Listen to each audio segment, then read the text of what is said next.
नमस्ते बच्चों, हिंदी क्लास में आपका सबका स्वागत है। मैं सरिता। आज हम पढ़ेंगे कक्षा 12 का पाठ विद्यापति और उसके पद। तो पद पढ़ने से पहले चलिए हम विद्यापति के बारे में थोड़ा सा जान लेते हैं कि विद्यापति कौन थे और किस तरह की उन्होंने अपनी कविताएं लिखी हैं, किस समय या किस काल में वो रहे हैं। तो यहाँ पे जैसा कि आपको दिखाया गया है, उनका जो समय बताया गया है सन 1380 से 1460 में। विद्यापति का जन्म मधुबनी, जो कि बिहार में है, के बिस्पी गांव के एक ऐसे परिवार में हुआ जो विद्या और ज्ञान के लिए प्रसिद्ध था। मतलब वो जिस परिवार में जन्मे तो उस परिवार में पहले ही उन लोगों में बहुत ज़्यादा ज्ञान था और बहुत एजुकेटेड लोग थे वो। उनके जन्म काल के संबंध में प्रामाणिक सूचना उपलब्ध नहीं है। वो बहुत पुराने काल में थे, तो बहुत ज़्यादा प्रामाणिक सूचना उनके बारे में नहीं है कि उनका जन्म कहाँ हुआ, कैसे हुआ। उनके रचना काल और आश्रयदाता के राज्यकाल के अनुसंधान के आधार पर उनके जन्म और मृत्यु वर्ष का अनुमान किया गया है। मतलब हम उनके बारे में जो भी जानते हैं वो उनके जो राजा रहे हैं वो उनके समय से हम, और उनके बारे में जो जानकारी मिली है उनके बारे में ही जानकर हम जान सके हैं, उनके जन्म के बारे में भी और उनके अपने बारे में भी। विद्यापति बचपन से ही अत्यंत कुशाग्र बुद्धि और तर्कशील व्यक्ति थे। साहित्य, संस्कृति, संगीत, ज्योतिष, इतिहास, दर्शन, न्याय, भूगोल आदि के वे प्रकांड पंडित थे। प्रकांड का मतलब होता है जिसको बहुत ज़्यादा अधिक ज्ञान हो, विद्वान। तो इतने सारे विषयों में, देखिए कितने सारे विषय हैं बच्चे, वो उन सब के प्रकांड पंडित थे, यानी कि बहुत बड़े विद्वान थे वो इन सब के विषय में। उन्होंने संस्कृत, अवट भी एक भाषा है बेटे, जो कि हमारे हिंदी की जो सीढ़ी चलती आई है, अगर हम उसमें देखें तो संस्कृत से भी पहले जो भाषा थी अवट अपभ्रंश थी। और मैथिली 3 भाषाओं में रचनाएं की हैं उन्होंने। संस्कृत में भी लिखा है उन्होंने, अपभ्रंश में भी लिखा है और मैथिली में भी लिखा है। क्योंकि बिहार के थे तो मैथिली तो उनको आती ही थी। इसके अतिरिक्त उन्हें और भी कई भाषाओं, उपभाषाओं का ज्ञान था। वे आदिकाल और भक्ति काल के संधि कवि कहे जा सकते हैं। जैसा कि मैंने आप लोगों को बार बार बताया है कि हम हिंदी के जो साहित्य है उसको भी हम एक इतिहास के रूप में पढ़ते हैं, जिसको कि 3 भागों में बांटा गया है: आदिकाल, भक्ति काल और आधुनिक काल। अगर हम बात करें कि विद्यापति किस काल के कवि हैं, तो इनको माना जाता है कि ये आदिकाल और भक्ति काल के संधि कवि। संधि कवि मतलब जोड़ने वाले, मतलब अर्थात जहाँ पर आदिकाल समाप्त हो रहा था और भक्ति काल की शुरुआत हो रही थी, तो ये उस समय के कवि हैं। तो इसीलिए उनकी जो रचनाओं में आदिकाल का भी पुट मिलता है और भक्ति काल का भी पुट मिलता है। उनकी कीर्तिलता, जो उनकी बुक का नाम है, और कीर्ति पताका, ये भी उनकी पुस्तक का नाम है, जैसी रचनाओं पर दरबारी संस्कृति और अपभ्रंश काव्य परंपरा का प्रभाव है। दरबारी संस्कृति बेटे ज़्यादातर भक्ति काल में थी, जहाँ पर जो कवि थे वो दरबार में रहते थे, किसी राजा के दरबार में रहते थे और उन राजाओं के लिए ही लिखा करते थे। तो इनकी रचनाओं में दरबारी संस्कृति भी मिलती है, क्योंकि ये भी किसी राजा के अधीन थे। और दूसरा अपभ्रंश काव्य, जो कि आदिकाल में जिस भाषा में लिखा जाता था, जो परंपरा रही थी, उसमें भी इनकी रचनाएं मिलती हैं। तो कीर्ति लता और कीर्ति पताका में दोनों तरह की परंपरा का प्रभाव है। तो उनकी गीता पदावली के गीतों में भक्ति और श्रृंगार की गूंज है, और जो उनकी पदावली पुस्तक है उसमें भक्ति और श्रृंगार दोनों की छवि मिलती है। विद्यापति की पदावली ही उनके यश का मुख्य आधार है। अगर हम विद्यापति को आज जिस रूप में अधिकतर जानते हैं तो वो एक जो उनकी वो है पदावली, उसके आधार पर ही हम उनको बहुत अच्छी तरह पहचानते हैं। वे हिंदी साहित्य के मध्यकाल के पहले ऐसे कवि हैं जिनकी पदावली में जन भाषा में जन संस्कृति की अभिव्यक्ति हुई है। मतलब मध्यकाल, जिसको हम भक्ति काल भी कहते हैं, तो मध्यकाल के वो एक ऐसे पहले कवि हैं जिनकी कविताओं में जन भाषा आई है। जन भाषा यानी कि जो कि आम जनता जिस भाषा का प्रयोग करती थी या आम जनता की जो संस्कृति थी, जो रीति रिवाज थे, वो सब उन्होंने अपनी पदावली में दिखाया है। तो इससे हमें उस समय के जो समय रहा, परंपरा रही, उसकी अभिव्यक्ति भी मिलती है। मिथिला क्षेत्र के लोक व्यवहार में और सांस्कृतिक अनुष्ठानों में उनके पद इतने रच बस गए हैं कि पदों की पंक्तियाँ अब वहाँ के मुहावरे बन गई हैं। पद लालित्य, मानवीय प्रेम और व्यवहारिक जीवन के विविध रंग इन पदों को मनोरम और आकर्षक बनाते हैं। राधा कृष्ण के प्रेम के माध्यम से लौकिक प्रेम के विभिन्न रूपों का चित्रण, स्तुति पदों में विभिन्न देवी देवताओं की भक्ति, प्रकृति संबंधी पदों में प्रकृति की मनोहर छवि रचनाकार के अपूर्व कौशल, प्रतिभा, कल्पनाशीलता के परिचायक हैं। परिचायक मतलब पहचान है उनकी। उनके पदों में प्रेम और सौंदर्य की अनुभूति की जैसी निश्चल और प्रगाढ़ अभिव्यक्ति हुई है। मतलब उनके पदों में प्रेम की और सौंदर्य की बहुत ही निश्चल, यानी कि जिसमें कोई छल कपट नहीं है, कोई दिखावा नहीं है, और प्रगाढ़ माने बहुत ज़्यादा गहरी अभिव्यक्ति हुई है। मतलब उन्होंने उसको दर्शाया है। वह अन्यत्र दुर्लभ है। दुर्लभ मतलब जिसका मिलना मुश्किल हो, कि अन्य कवियों में वो चीज़ बहुत कम मिलती है, जैसा कि प्रेम और सौंदर्य विद्यापति की पदावली में मिलता है। उनकी महत्वपूर्ण कृतियां हैं कीर्तिलता, कीर्ति पताका, पुरुष परीक्षा, भू परिक्रमा, लिखनावली और पदावली। तो ये उनकी महत्वपूर्ण पुस्तकें रही हैं, कृतियां रही हैं। ठीक है, तो अब हम इनका पद आरंभ करते हैं, उसकी व्याख्या करते हैं।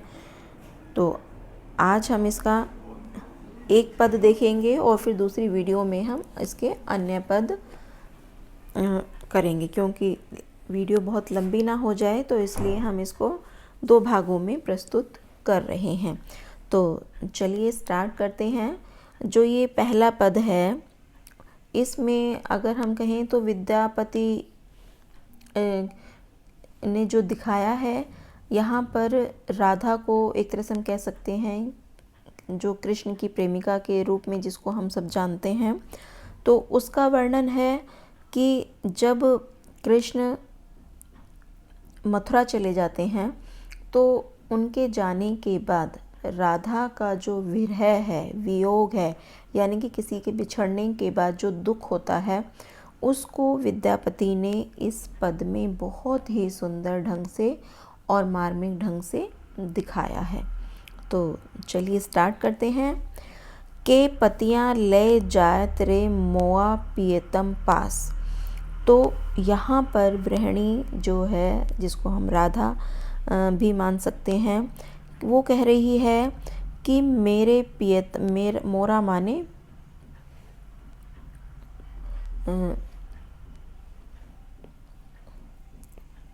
मोरा माने मेरे और प्रियतम माने प्रियतम, कि मेरे प्रियतम के पास मेरा पत्र कौन लेकर जाएगा। पतिया माने पत्र।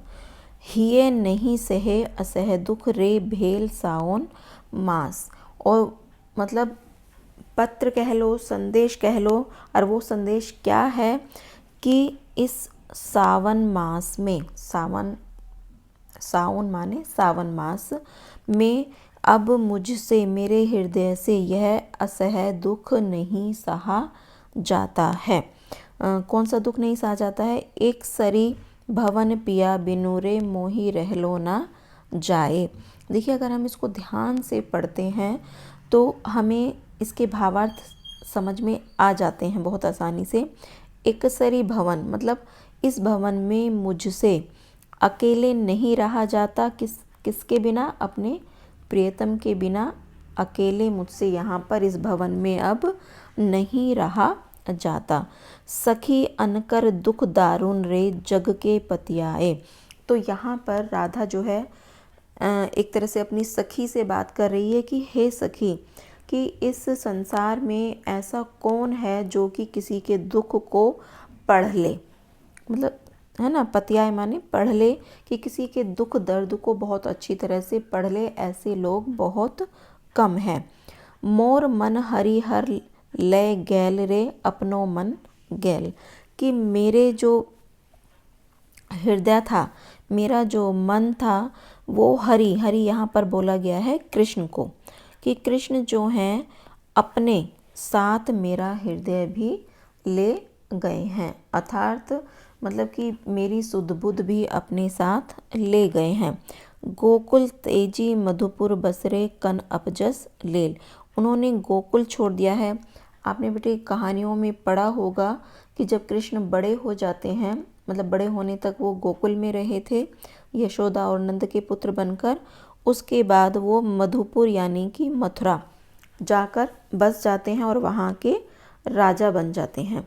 तो यहाँ राधा बोल रही है कि उन्होंने गोकुल त्याग दिया है, तेजी माने त्याग दिया है, और अब वो मथुरा में जाकर बस गए हैं, और वहाँ बसकर उन्होंने बहुत बड़ा अपजस ले मतलब अपयश ले लिया है, मतलब बुराइयाँ ले ली हैं। क्योंकि गोकुल के रहने वालों को वो बिल्कुल अच्छा नहीं लगा था कि जहाँ वो जन्म से रहे उस स्थान को छोड़कर अब वो मथुरा के राजा बन गए हैं। विद्यापति कवि गावल रे धनी धरु मन आस, आवत तोर मन भावन रे एही कार्तिक मास।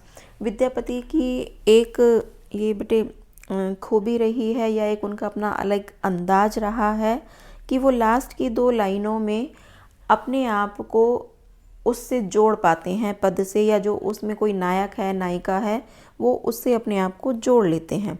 तो यहाँ पर भी उसी तरह से जोड़ते हुए विद्यापति कह रहे हैं कि विद्यापति कवि कह रहे हैं कि हे नायिका, तुम अपने मन में धैर्य रखो। क्यों धैर्य रखो? क्यों सांत्वना दे रहे हैं?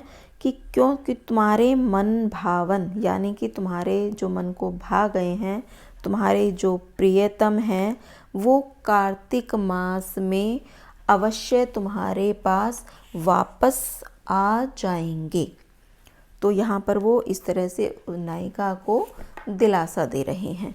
तो बेटे ये तो हो गई आपकी व्याख्या, और व्याख्या के साथ साथ आपको जो इसमें इम्पोर्टेंट देना होता है, विशेष लिखना होता है, तो वो भी बहुत आवश्यक है। तो और इस विशेष में हम उसका भाव सौंदर्य भी देखते हैं और काव्य सौंदर्य भी लिखते हैं। तो इसके विशेष में जो हम दिखाएंगे, तो भाव सौंदर्य में बेटे हम दिखा सकते हैं कि गृहिणी के लिए जो सावन मास है वो विशेष ही कष्टदायक है, और इस माह में उसकी जो विरह अग्नि है यानी विरह है वो बहुत ज़्यादा बढ़ गया है, और विरहिणी नायिका को कवि जो है प्रिय मिलन का आश्वासन दे रहा है, और ये अपने आप में एक नया प्रयोग है। ज़्यादातर कवियों ने ऐसा नहीं किया है, ठीक है ना। तो और बाकी जब हम काव्य सौंदर्य की बात करते हैं तो काव्य सौंदर्य में इसमें आ जाता है कि कवि ने क्या क्या सौंदर्य इसमें अलंकारों द्वारा और रस द्वारा जो भी इसमें दिया है उसको हम देखते हैं। जैसे भाषा अगर हम देखें तो भाषा इसकी मैथिली है।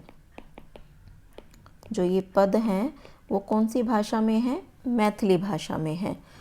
और यहाँ पर रस की बात अगर हम करें तो अब तक तो आप जान गए होंगे कि रस में 2 प्रकार के रस होते हैं श्रृंगार रस में, एक तो वियोग और संयोग। तो यहाँ पर कौन सा रस है? वियोग। वियोग, क्योंकि बिछड़े हुए हैं प्रेमी प्रेमिका, तो यहाँ पर वियोग रस हो गया। और अगर अनुप्रास अलंकार की बात करें तो आपको बार बार समझाया जाता है कि जब शुरुआत के वर्ण और अंत के वर्ण एक जैसे हों तो वहाँ पर अनुप्रास अलंकार होता है।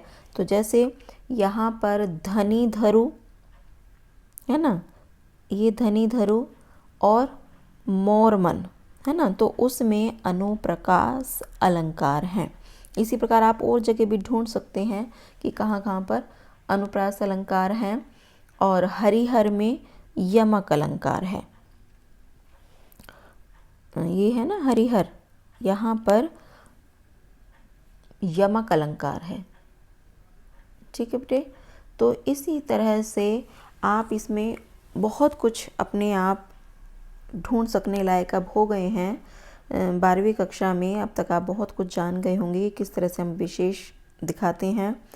तो ये आज की हमारी वीडियो रही। ये एक पद और विद्यापति का जीवन परिचय हमने इसमें पढ़ा। अगली वीडियो में हम बाकी के 2 पद देखेंगे, क्योंकि फिर बहुत बड़ी वीडियो हो जाती है, तो इसीलिए हम इसको थोड़ा भाग भाग में कर कर आपको पढ़ाने की कोशिश कर रहे हैं। और बच्चों, मैं बार बार आपसे ये कह रही हूँ कि अगर आपको स्वयं को इससे लाभ हो रहा है, आपको अच्छा लग रहा है, तो आप अपने साथियों के साथ इसको शेयर कीजिए, ताकि इस समय सभी को इन सब से लाभ हो सके, सब बच्चे अपनी पढ़ाई अच्छी तरीके से कर सकें। ठीक है, तो चलिए मिलते हैं नेक्स्ट क्लास में। धन्यवाद।